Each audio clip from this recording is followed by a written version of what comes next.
The family home evenings Sister Perry and I have been holding each Monday night. Le nombre de participants aux soirées familiales que Sœur Perry et moi tenions chaque lundi soir a soudain augmenté. Mon frère, sa fille, le frère de Barbara et une nièce et son mari ont emménagé dans notre immeuble. C'est la première fois depuis mon enfance que j'ai la bénédiction que des membres de ma famille vivent près de chez moi. À cette époque-là, quand j'étais jeune, ma famille vivait dans le même pâté de maison que plusieurs membres de la famille élargie de ma mère. La maison de grand-père, Son, était voisine de la nôtre au nord, et celle de tante Emma l'était au sud. Au sud du pâté de maison vivait tante Joséphine, et à l'est vivait oncle Alma. Pendant mon enfance, nous rencontrions quotidiennement des membres de notre famille élargie et nous passions ensemble des moments privilégiés à travailler, à jouer et à parler. Nous ne pouvions pas faire beaucoup de bêtises sans que notre mère en soit informée. Maintenant, notre monde est différent. Les membres de la plupart des familles sont dispersés. Même s'ils vivent relativement proches les uns des autres, ils n'habitent pas souvent juste à côté. Cependant, je dois croire que mon enfance et ma situation actuelle ressemblent un peu au ciel, parce que des membres de notre famille, que nous aimons beaucoup, vivent proches les uns des autres. Cela me rappelle constamment la nature éternelle de la cellule familiale. Lorsque j'étais jeune, j'ai eu des relations privilégiées avec mon grand-père. Étant le fils aîné de ma famille, l'hiver, j'enlevais la neige et l'été, je tondais la pelouse chez nous, ainsi que chez mon grand-père et chez mes deux tantes. Grand-père était habituellement assis sous l'auvent de sa maison quand je tondais la pelouse. Quand j'avais fini, je m'asseyais sur son perron et je bavardais avec lui. Ces moments sont des souvenirs précieux pour moi. Un jour, j'ai demandé à mon grand-père comment je saurais si je faisais toujours ce qui est bien, alors que la vie nous offre tant de choix, comme il le faisait habituellement. Mon grand-père m'a répondu par une expérience de la vie à la ferme. Il m'a parlé d'un attelage de chevaux qu'il fallait dresser pour qu'ils travaillent ensemble. Il m'a expliqué qu'un attelage de chevaux doit toujours savoir qui commande. L'un des moyens d'assurer le contrôle et la direction d'un cheval est le harnais et le mors. S'il arrive que l'un des chevaux de l'attelage croit qu'il n'a pas besoin d'obéir à la volonté du conducteur, il ne tirera et ne travaillera jamais avec les autres pour tirer tout le parti des capacités. Examinons maintenant la leçon que mon grand-père m'a apprise à l'aide de cet exemple. Qui conduit l'attelage de chevaux? Mon grand-père avait la conviction que c'est le Seigneur. C'est lui qui a l'objectif et le plan. C'est lui aussi qui forme et dresse l'attelage ainsi que chaque cheval individuellement. Le conducteur est celui qui sait, et la seule façon qu'un cheval a de savoir qu'il fait toujours ce qu'il doit, c'est d'obéir et de suivre ses ordres. Qu'est-ce que mon grand-père comparait à un harnais et à un mors?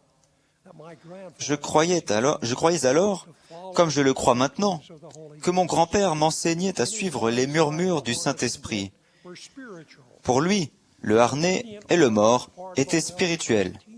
Un cheval obéissant, qui fait partie d'un attelage de chevaux bien dressés, n'a pas besoin de beaucoup plus qu'une petite tension des rênes du conducteur pour faire exactement ce qu'il veut qu'il fasse. Cette légère traction est l'équivalent du murmure doux et léger avec lequel le Seigneur nous parle. Afin de respecter notre libre arbitre, ce n'est jamais une traction forte ou énergique. Comme le Fils prodigue l'a appris, les hommes et les femmes qui ignorent les murmures doux de l'esprit apprennent souvent par l'intermédiaire des conséquences naturelles de la désobéissance et d'une vie dissolue. Ce n'est qu'après avoir été réduits à l'humilité par les conséquences naturelles que le fils prodigue rentra en lui-même et entendit les murmures de l'esprit lui dire de retourner à la maison de son père. Ainsi, la leçon que mon grand-père m'a enseignée était d'être toujours prêt à recevoir la légère traction de l'esprit. Il m'a appris que je recevrais toujours cette incitation si je commençais à dévier de ma route. Et je ne serais jamais coupable de méfaits plus graves si je permettais au Saint-Esprit de guider mes décisions dans la vie. Comme Jacques III le déclare, si nous mettons le mors dans la bouche des chevaux pour qu'ils nous obéissent, nous dirigeons aussi leur corps tout entier.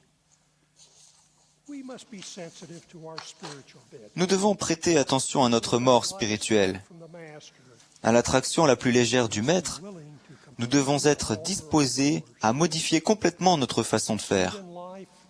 Pour réussir dans la vie, nous devons apprendre à notre esprit et à notre corps à travailler ensemble en obéissant aux commandements de Dieu.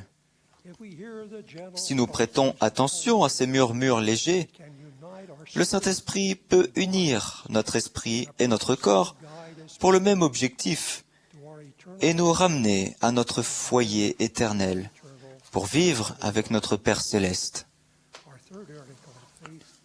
Dans notre troisième article de foi, nous apprenons l'importance de l'obéissance. Nous croyons que, grâce au sacrifice expiatoire du Christ, tout le genre humain peut être sauvé en obéissant aux lois et aux ordonnances de l'Évangile. Le genre d'obéissance que mon grand-père décrit dans son exemple avec un attelage de chevaux demande aussi une confiance particulière, c'est-à-dire une foi absolue dans le conducteur de l'attelage. Par conséquent, la leçon que mon grand-père m'a enseignée faisait aussi allusion au premier principe de l'Évangile, la foi en Jésus-Christ. L'apôtre Paul a enseigné. Or, la foi est une ferme assurance des choses qu'on espère, une démonstration de celles qu'on ne voit pas. Puis Paul a utilisé les exemples d'Abel, d'Enoch, de Noé et d'Abraham pour enseigner ce qu'est la foi.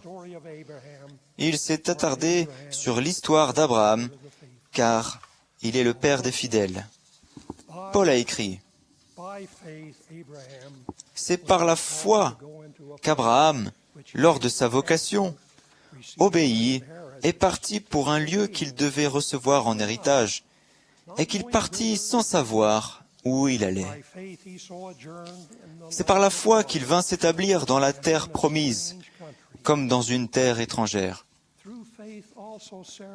C'est par la foi que Sarah elle-même, malgré son âge avancé, fut rendue capable d'avoir une postérité, parce qu'elle crut à la fidélité de celui qui avait fait la promesse.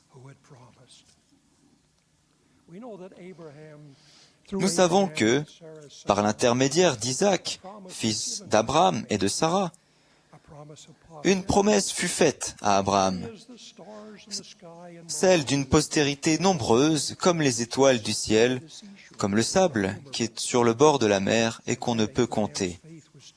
Ensuite, la foi d'Abraham fut mise à l'épreuve d'une façon que beaucoup d'entre nous considéreraient comme inimaginable. J'ai médité de nombreuses fois sur l'histoire d'Abraham et d'Isaac, et je continue à croire que je ne comprends pas pleinement la fidélité d'Abraham et son obéissance. Je peux peut-être l'imaginer se préparer fidèlement à partir un matin de bonne heure, mais comment a-t-il pu marcher ainsi pendant 3 jours à côté de son fils Isaac jusqu'au pied du mont Morija? Comment ont-ils pu porter le bois pour le feu en haut de la montagne? Comment a-t-il construit l'autel? Avant de lier Isaac et de le poser sur l'autel, comment lui a-t-il expliqué qu'il serait le sacrifice? Et comment a-t-il eu la force de lever le couteau pour tuer son fils? La foi d'Abraham lui a donné le pouvoir de suivre scrupuleusement les directives de Dieu jusqu'au moment miraculeux où un ange l'a appelé des cieux et lui a annoncé qu'il avait réussi son épreuve angoissante. Ensuite, l'ange du Seigneur lui a répété les promesses de l'alliance abrahamique. Je reconnais que les difficultés associées à la foi en Jésus-Christ et à l'obéissance seront plus difficiles pour certains que pour d'autres. J'ai assez d'années d'expérience pour savoir qu'alors que les personnalités des chevaux peuvent être différentes et par conséquent être plus faciles ou plus difficiles à dresser, la diversité chez les gens est bien plus grande. Chacun de nous est un fils ou une fille de Dieu et nous avons une histoire bien à nous dans le monde prémortel et dans la condition mortelle. De ce fait, bien peu de solutions s'appliquent à tout le monde. Je me rends donc bien compte que la vie est faite d'essais et d'erreurs et, ce qui est le plus important, que nous avons constamment besoin du deuxième principe de l'évangile de Jésus-Christ, le repentir. Il est aussi vrai que l'époque à laquelle mon grand-père a vécu était plus simple, particulièrement concernant les choix entre le bien et le mal. Alors que certaines personnes très intelligentes et perspicaces pourraient croire que notre époque, plus complexe, exige des solutions encore plus complexes, je suis loin d'être convaincu qu'elles ont raison. Au contraire, je pense que la complexité actuelle exige une plus grande simplicité, comme la réponse que mon grand-père a faite à ma question sincère concernant la façon de discerner le bien du mal. Je sais que ce que je propose aujourd'hui est une formule simple. Il se peut qu'elle ne fonctionne pas pour tout le monde, mais je peux témoigner de son efficacité pour moi. Je vous la recommande, et même, je vous invite à faire l'expérience de mes paroles, et si vous le faites, je vous promets qu'elles vous conduiront à des choix clairs quand vous êtes assaillis de choix et à des réponses simples aux questions qui confondent les érudits et les personnes qui pensent qu'elles sont sages. Trop souvent, nous pensons qu'obéir signifie suivre passivement et sans réfléchir les ordres ou les exigences d'une autorité supérieure. En fait, vu sous son meilleur angle, l'obéissance est un emblème de notre foi en la sagesse et au pouvoir de l'autorité suprême, c'est-à-dire Dieu. Quand Abraham a fait preuve d'une fidélité et d'une obéissance inébranlable envers Dieu, même quand il lui a été commandé de sacrifier son fils, Dieu est venu à son secours. De la même façon, si nous prouvons notre fidélité par notre obéissance, au final, Dieu viendra à notre secours. Les personnes qui ne se fient qu'à elles-mêmes et suivent uniquement leurs désirs et leurs inclinations personnelles sont tellement limitées en comparaison avec les personnes qui suivent Dieu et ont recours à son intelligence, à son pouvoir et à ses dons. On a dit, quelqu'un qui est rempli de lui-même prend peu de place. L'obéissance ferme et proactive est tout sauf faible ou passive. C'est le moyen par lequel nous déclarons notre foi en Dieu et nous qualifions pour recevoir les pouvoirs des cieux. L'obéissance est un choix. C'est un choix entre notre connaissance et notre pouvoir personnel limité et la sagesse et l'omnipotence illimitée de Dieu. Selon la leçon de mon grand-père, c'est le choix de ressentir le mort spirituel dans notre bouche et de suivre la voie indiquée par le conducteur. Puissions-nous devenir héritiers de l'Alliance et la postérité d'Abraham par notre fidélité et en recevant les ordonnances de l'Évangile rétabli. Je vous promets que les bénédictions de la vie éternelle sont accessibles à toute personne fidèle et obéissante. Au nom de Jésus-Christ. Amen.